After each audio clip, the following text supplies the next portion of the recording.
tous. Alors comment dire en 5 minutes, comme ça, après de brillants intervenants, il y en aura d'autres de très brillants après moi évidemment, comment vous dire en 5 minutes la force qui anime le MPEP, un drôle de sigle, qui veut dire Mouvement Politique d'Éducation Populaire. La force qui nous anime pour se jeter dans la bataille des régionales 2010 avec les listes ensemble. D'abord, dire que pour mener la campagne tambour battant, il nous appartient de regarder devant et de garder au cœur les raisons de notre engagement. Réconcilier l'éducation populaire et la repolitisation des citoyens. Oui, nous voulons changer l'ordre établi, radicalement, et mettre en œuvre des politiques nouvelles, égalitaires, non discriminantes, respectueuses de la souveraineté populaire. Nous avons l'objectif, ensemble, de faire plier la domination capitaliste et de faire naître une société où se conjuguent justice sociale et préservation de l'environnement, de l'eau, de la biodiversité.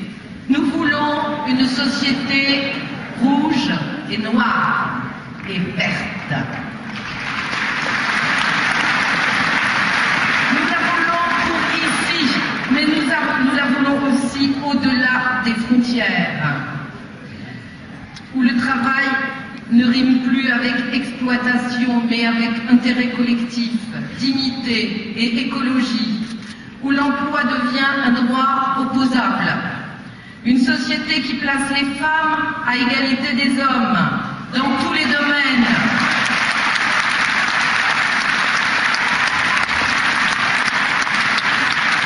Où la laïcité prend le pas sur les fondamentalismes. Où la loi faite par le peuple l'emporte sur le MEDEF, sur l'OMC, l'Union européenne, le FMI, la Banque mondiale. Où un nouveau système de commerce international, s'appuyant sur la charte de la Havane de 1948, inspire des échanges équilibrés entre le Nord et le Sud. Telles sont nos ambitions, ensemble, à tous.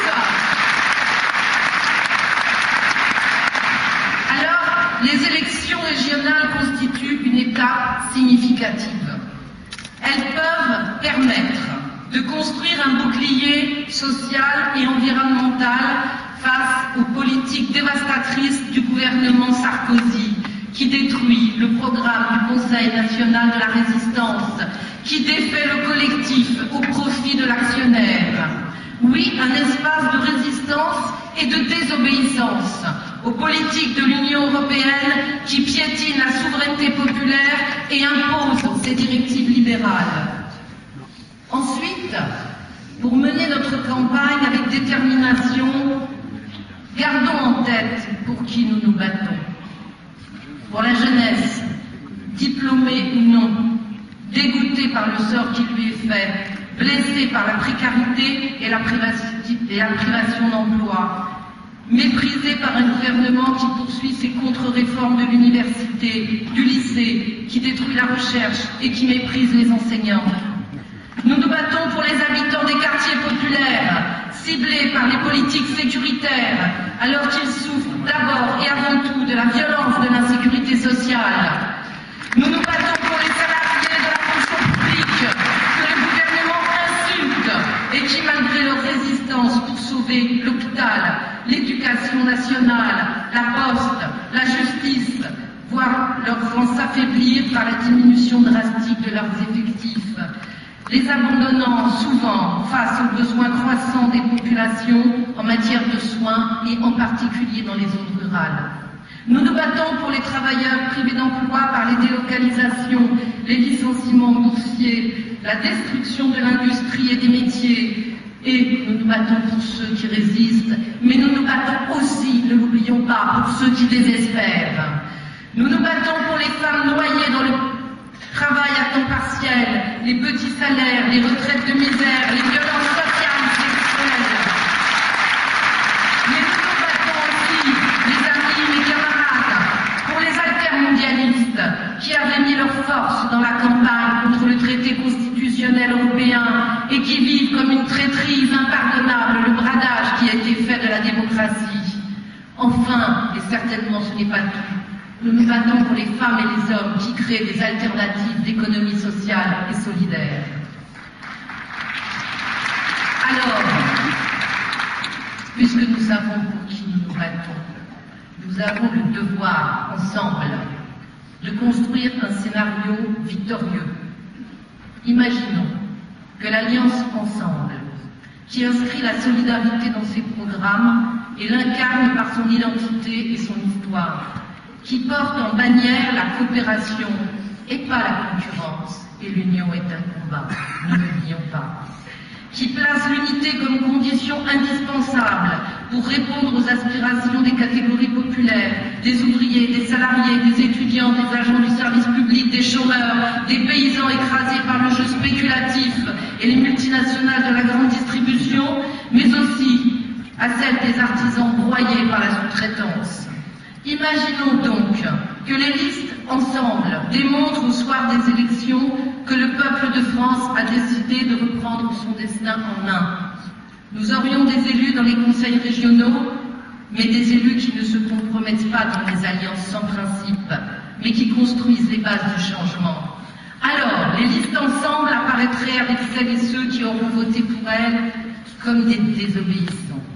Désobéissant à l'ordre de la fatalité qui a remplacé la raison et la critique, désobéissant aux dogmes libéraux, désobéissant aux grands médias, désobéissant au sein des conseils régionaux face à la directive service plus connue sous le nom de Bolkestein, imposée par l'Union européenne à l'ensemble de la France, du peuple de France, des collectivités locales, et qui va nous tomber demain dessus, et qui va amener la mise en concurrence de l'ensemble des services publics, y compris des services sociaux. Soyons désobéissants au nom de l'égalité, au nom du peuple qui aurait élu cette gauche, en lien étroit avec celles et ceux qui se mobilisent pour le logement, l'éducation, la formation professionnelle, les services, les transports publics, pour une agriculture saine et respectueuse de l'environnement, mais aussi pour l'accès aux soins et à la prévention, à la contraception et à l'IVG. Alors, chers amis, chers camarades, mesdames et messieurs qui êtes là, parce que nous ne sommes peut-être pas tous des amis, des camarades, alors c'est une autre étape qui s'ouvrirait, celle qui permettrait de construire en France une force politique de gauche, fière, combative, au service de la transformation sociale. Dès maintenant, dès la fin de ce meeting, nous devons convaincre partout que ce scénario est possible et qu'il peut faire ressurgir la capacité d'insurrection populaire du peuple de France. Notre campagne unitaire, c'est une promesse. C'est une promesse pour demain, mais c'est surtout une promesse pour une démocratie vivante. Merci.